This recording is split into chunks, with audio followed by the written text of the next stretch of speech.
Et ce soir, un invité dans ce journal, le docteur Loïc Epelboin, infectiologue au centre hospitalier André Rosemont de Cayenne.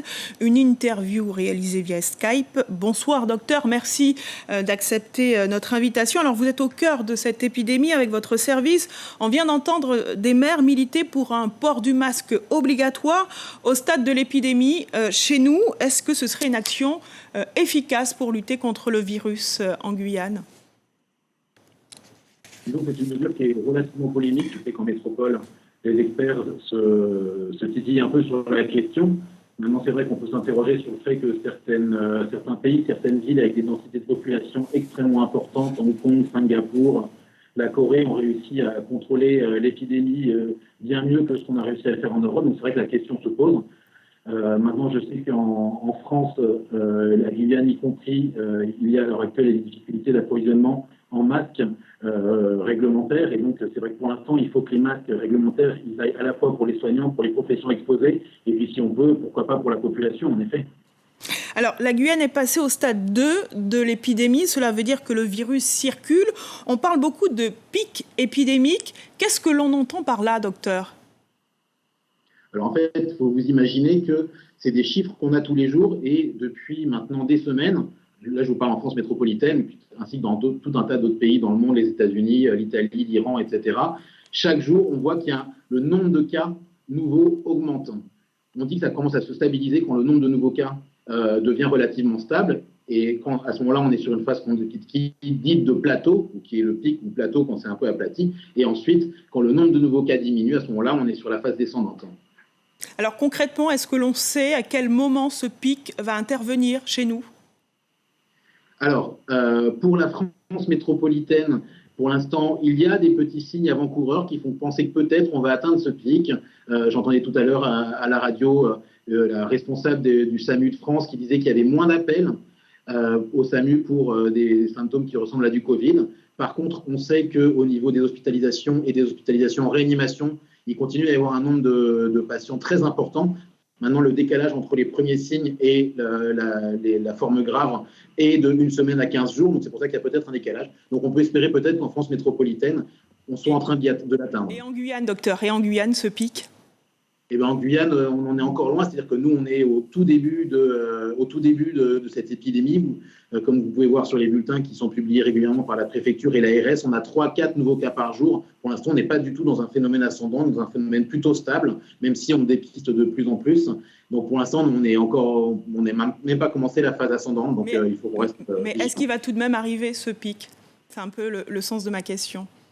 Eh bien, c'est difficile à savoir parce que, vous savez, le pic est survenu dans des pays où il y avait eu assez peu de précautions qui ont été prises.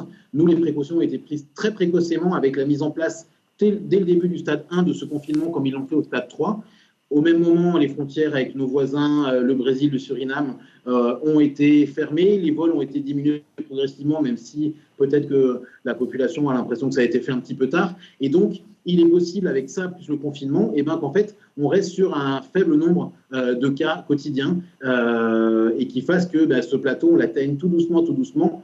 La contrepartie, c'est que le confinement risque de durer plus longtemps. À l'inverse, on peut s'attendre aussi, comme dans d'autres endroits où ils ont bien décrit dans certains endroits, 3 cas, et un jour, ils ont eu 100 cas d'un coup grave qui sont arrivés aux urgences, puis 200, etc.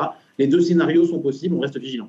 Alors, dans un message que vous avez adressé à vos collègues, vous disiez, je cite, « Si ça arrive chez nous, comme à Mulhouse ou à Paris, ça va faire mal, très mal, malgré le confinement. » Ce sont des mots qui interpellent, docteur. Est-ce que vous êtes inquiet dans ce cas de configuration ?